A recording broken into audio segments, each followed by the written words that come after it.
Sebagai seorang penulis, saya merasa beruntung bisa bertemu dengan narasumber-narasumber dengan kisah luar biasa. Yang akan saya ceritakan ini adalah kisah tentang Satya Prihatmisen, seorang dokter perempuan pertama asal Indonesia di University of Tampere, Finland, dan disertasinya mendapat pengakuan sebagai yang terbaik dari pemerintah Finland.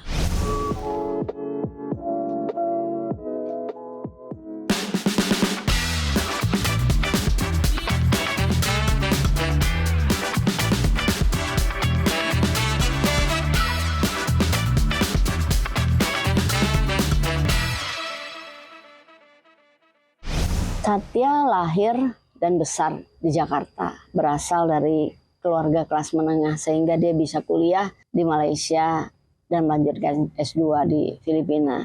Pulang ke Jakarta, dia dihadapkan pada pilihan apakah akan terus mengajar di Jakarta atau akan ke Aceh, karena waktu itu Aceh habis dilanda gempa dan tsunami, ribuan sekolah hancur dan sebuah sekolah baru sedang dipersiapkan oleh Yayasan Sukma untuk dibangun. Nah, dia bertanya kepada seniornya dan seniornya bilang, kalau di Jakarta guru dengan kualifikasi seperti kamu ini banyak, Satya.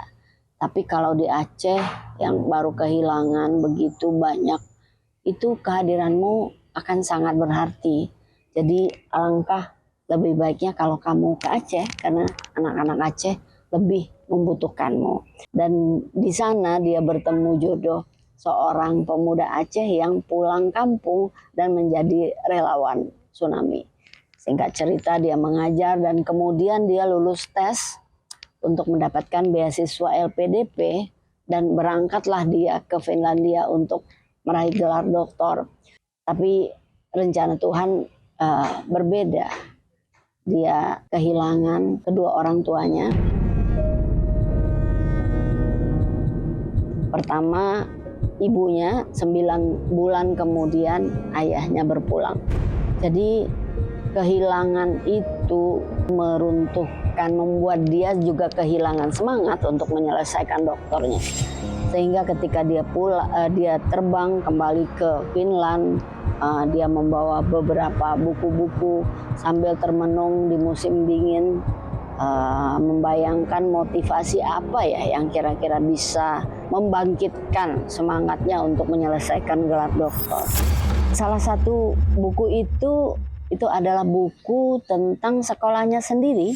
Dia merasa sudah khatam, pada masa itu sudah 17 tahun dia jadi guru di sekolah Sukma Bangsa. Dia merasa dia tahu ceritanya, dia merasa kenal dengan murid-murid dan gurunya. Jadi dia membuka halaman-halaman buku itu dengan perasaan daripada nggak ada kegiatan karena kampusnya belum dibuka. Pada saat membaca buku itu, dia merasakan pengalaman yang berbeda. Dia melihat bagaimana penulis memotret dia yang juga jadi narasumber di buku itu dan memberi highlight kepada bagaimana dia itu berangkat waktu itu meninggalkan Jakarta menuju Banda Aceh. Dia merasa dia kenal dengan guru-guru dan semua motivasi dan murid-murid angkatan pertama yang mereka semua sebut sebagai pasukan 0+. Tapi ternyata membaca buku yang ditulis oleh orang lain itu sensasinya beda. Dia menemukan sebuah kutipan yang menarik dari guru yang berusaha membujuk orang tua siswa supaya mau tetap bersekolah di sekolah Sukma Bangsa. Ketika itu guru itu bilang bahwa pendidikan itu ibarat payung di masa depan yang akan melindungi kamu dari hujan badai kehidupan. Itulah yang mendorong dia untuk menyelesaikan S3. Dia tamat dengan disertasi terbaik dan mendapat penghargaan dari pemerintah Finlandia.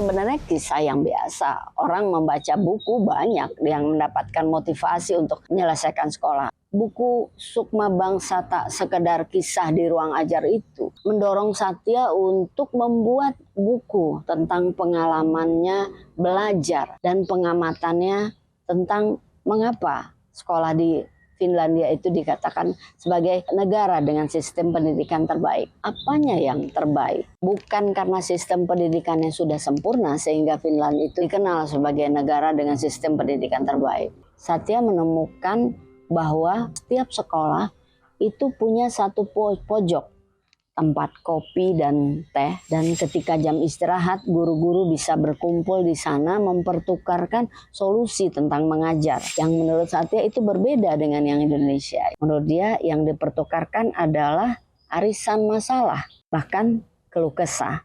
Yang Satya catat dari Finlandia adalah adanya budaya guru sebagai peneliti, bukan untuk mengejar gelar atau pangkat atau jabatan, tapi pijakannya atau pegangannya adalah untuk memperoleh knowledge atau pengetahuan.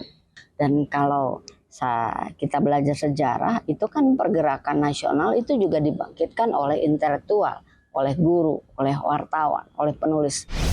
Nah, memberi ruang, memberi tempat yang tinggi pada pengetahuan, saya kira itu menjadi kunci Finlandia sebagai negara maju, dan juga menumbuhkan budaya atau kebanggaan kepada guru-guru sehingga mereka ketika bertemu dengan orang asing mereka bisa mengatakan Minä olen opettaja, mereka tidak menyembunyikan identitasnya, dan itu yang jadi seperti menjelma dalam diri Satya ketika dia pulang ke tanah air dan mengatakan dia adalah Minä olen opettaja. Lewat bukunya yang belum terbit itu, dengan pengalaman dan pengamatan yang dicatatkan oleh Satya, kita bisa membaca mengapa Finland menjadi negara dengan sistem pendidikan terbaik, dan kita harus belajar tentunya dari yang terbaik.